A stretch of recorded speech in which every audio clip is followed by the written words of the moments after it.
So I saw this guy the other day wishing that Tech and myself get sued by miHoYo, and also just saying some really nasty things. So that person gets questioned saying like, okay, but what did HeroHei and Tectone do? And the person's like, spread the fake news and the rumors as always. And then goes on to explain that apparently they're upset about a video I made last year in October 2020, about one of Kiryu Coco's aunties getting in trouble with the Chinese Communist Party for using a VPN to spam in Coco's chat on YouTube. Here's the video itself. October 26, 2020. Hololive auntie ruined his life by going after virtual YouTubers. Like, part of the post says, I went to spam the locust yesterday and was reported a few times. Then I got found out. Now my social credit got subtracted completely. I'm in talks with my counselor and graduation is difficult. If you're out of the loop on this whole situation, here's a quick TLDR. So Coco was a streamer for Hololive. And over a year ago, she did a stream where she showed her analytics to the chat and it displayed Taiwan as a separate country from China. Some Chinese Communist Party shills got very upset with that and tried to cancel Coco. They would harass her, make up things about her, go to her chat spamming it with all kinds of things to get the chat taken down or the whole stream taken down. Basically, this terrible stuff went on for months.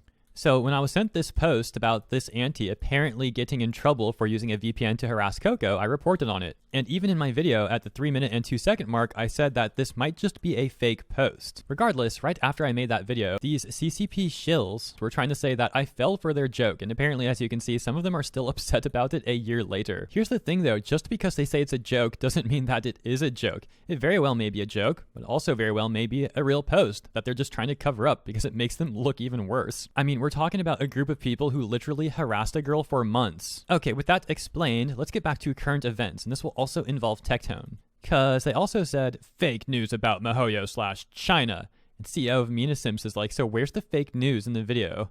That miHoYo changed publishers? Or what? Didn't they just post this Reddit post titled, clearing up some rumors about Genshin changing their publisher from miHoYo to Cognosphere? Post gets over 8,000 upvotes and a lot of rewards. Basically says they saw some people freaking out and making assumptions and rumors popping up, so they want to clear some of it up. And it says, just to make it clear again, these are not facts, but rumors.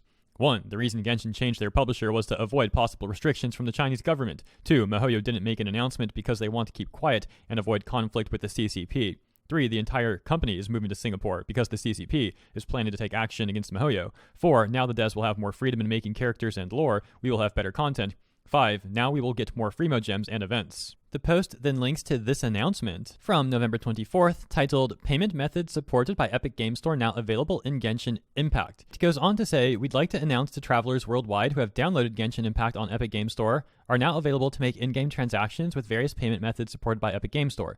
To ensure the safety and convenience of online transactions, we will continue to listen to feedback to seek more eligible payment options globally. Meanwhile, with more entities engaged, the publisher of Genshin Impact on Epic Game Store has been updated to Cognosphere Ltd, which would be responsible for publishing work on various platforms. Quality service will still be ensured in all publishings. The Reddit post goes on to talk about why some Chinese companies may want to switch publishers outside of China to avoid certain cash flow restrictions and other regulations that other countries might impose on Chinese companies. So in my opinion, this Reddit post does make some fair points, but ultimately it seems like they're really trying to take any blame off the Chinese Communist Party and to blame other countries instead for potential regulations. And also in my opinion, this post really dodges some of the issues that we factually know are based out of operating in China.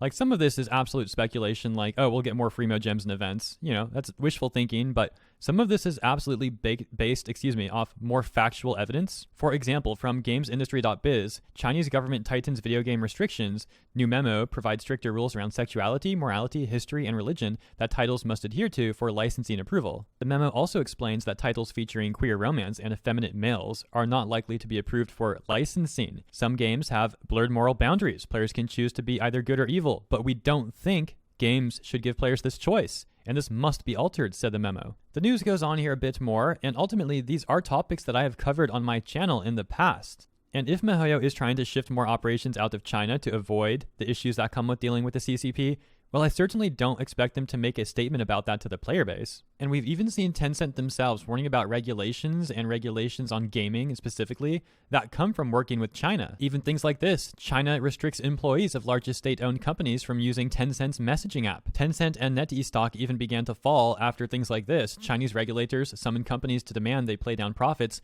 and further clamped down on how minors can play video games just days after children in the country were banned from access during the week. Companies failing to follow the requirements will be stringently punished, the state news agency reported. So back to this Reddit post, let's not pretend that the Chinese Communist Party is completely innocent, and all the restrictions and regulations, well, those come from other countries putting them on China. You could even argue that making such a claim is just as much speculation as they're trying to counter right above that. Now, in my video about miHoYo and Cognosphere, I did not include this post that they made talking about the payment processing, which I should have included in my video, so that was a mistake on my part. Though I do think there's also a lot going on behind the scenes that would incentivize miHoYo to get away from the Chinese Communist Party as much as they can, and those things they would not disclose to the public. Furthermore, in my coverage, I reported on the news at hand, and then I gave you my opinion, my speculation. Here's a clip from it. miHoYo, Alibaba, even Tencent, shifting more and more operations to Singapore. I'm sure the CCP isn't happy about that. And that's ultimately where my speculation goes, because I think these companies probably don't want to deal with the regulations and other annoyances, to put it lightly,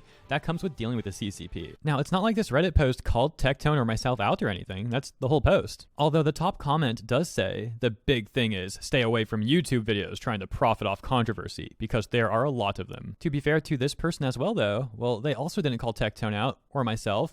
Maybe they're just talking about other YouTube videos. I don't know, I haven't watched them all, but I did actually watch Tectone's video on this, and I of course know what I said in mine. And I stand by all the coverage that I have provided, not just on this topic about Cognosphere, but about the CCP in general. Otherwise, I've just given my opinion and my speculation. And also, I will reference another video I made back in November, when we had a situation where the CCP literally forced miHoYo to alter things in-game with Genshin Impact. Because back around October 1st, around the time of the Chinese National Day, the signatures were removed from Genshin Impact, presumably because they wanted to censor people from saying anything in the signatures that might counter the official CCP narrative. Apparently, similar things also occurred during the anniversary of the Tiananmen Square massacre and the founding of the CCP. And you could just imagine if miHoYo did not bow down to those demands by the CCP, they most likely would have faced some serious issues from the governmental power. And I think I mentioned this earlier, but I'll go into some more detail here too. Like, I did watch Tectone's video on Cognosphere, and it seemed entirely reasonable to me. He talked about the news,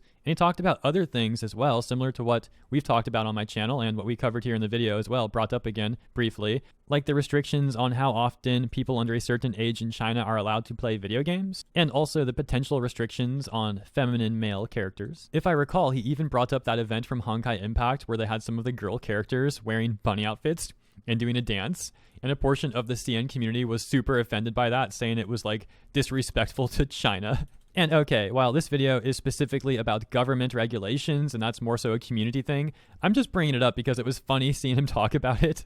And like anytime anyone brings that topic up, I can't help but laugh because it was so freaking crazy. So yeah, this person saying that Techie Tech and myself should be sued over this, like, that seems really...